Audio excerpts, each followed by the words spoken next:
Far and away, the question that I answer most when I'm engaging with a new client is, how do I control price on Amazon? Every major brand has UPP or MAP, and they're saying, man, I'm getting crushed on Amazon. It's hurting my overall business. It's hurting the retail price points of my products. And the answer, is yes, you can control your price on Amazon. It's just a matter of, how serious the brand is about taking those steps. I think it's really important for brands to understand first and foremost that Amazon has no interest in helping them control their price on their platform. Amazon's ethos is a competitive marketplace where consumers are first, and consumers first means getting the best price, which means they love price competition. And it's served them very well. That's why they have 120 million Prime users. For a brand, however, that poses problems, and that's what we need to try to solve. But it's important to note that there's no tool within the Amazon platform that will help them do that. It's just really important to realize for a brand that because Amazon isn't going to help you, it's up to you controlling your supply chain to control price on Amazon. There's really a couple ways to control. Again, it all happens outside of Amazon, but it starts with a UPP or MAP pricing policy, and that really requires an authorized reseller program. Without the basis of an authorized reseller program, it is very, very challenging for a brand to truly control price because enforcement becomes such a problem. So you need to know who's selling your product at retail, and they need to agree to a set of terms with you as a company. Most of the time, this looks like retailers having to opt into your program. This needs to be through your distributors as well, so you need to have distributor agreements that state expressly who can and cannot sell your product, and then you need to have a specific set of terms surrounding how retailers sell their product and how much they sell it for.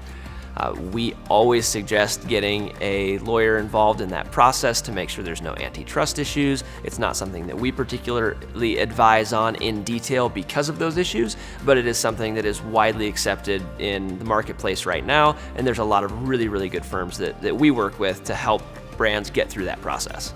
Especially for brands who are selling 1P or where they have a lot of resellers with automatic repricing algorithms.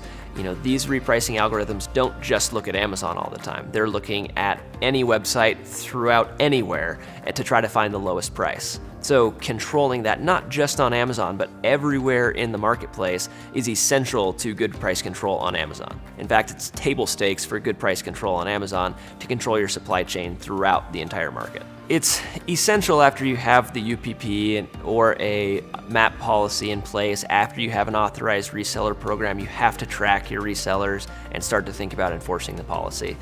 One of the biggest challenges is honestly just figuring out who the resellers are. They don't have to use their actual name, you don't get an EIN or any sort of identifier, but having those policies give you recourse as a brand to find out who that seller is to be able to enforce the policy that you have in place. Last piece to controlling price, as simple as it sounds, is enforcement. It's being willing to cut off violators and quit selling violators if they are breaking your pricing policies. And that's really difficult to do for a lot of brands. It could be someone that you've worked with for 30 years. It could be someone that does a significant portion of your business. And there's a few aspects to that I think are really important to note.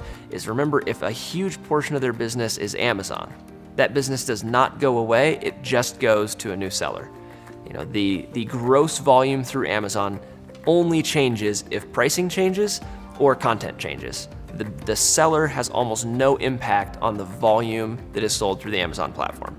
So in that example, someone's doing $500,000 a month, but they're doing it all through Amazon and you're worried about cutting them off. I would challenge a brand to say, what value are they bringing to your brand story? Because if you cut them off and the Amazon business disappears for them, it's going to be picked up by you and your Seller Central store. It's going to be picked up by another reseller that is adhering to your pricing policies. So there's a lot of give and take when it comes to enforcing these policies. This isn't an easy process, but it's a super important process for most brands. But at the end of the day, brands need to realize that this is what is best for their consumer and it's what's best for their brand. Difficult conversations are going to be had, and most partners, people who want to see you succeed as a brand and as a company, are going to understand that protecting retail pricing is vital to the long-term success of any company. Again, the question is always asked, can you control pricing on Amazon? The answer is yes. Is it easy? No. Is it going to take a little bit of time? Absolutely. Brands have to take ownership and take control of their retail pricing if they want to make it the next 10 or 20 years. It's that important for a brand's long-term success to control pricing and margin for their products.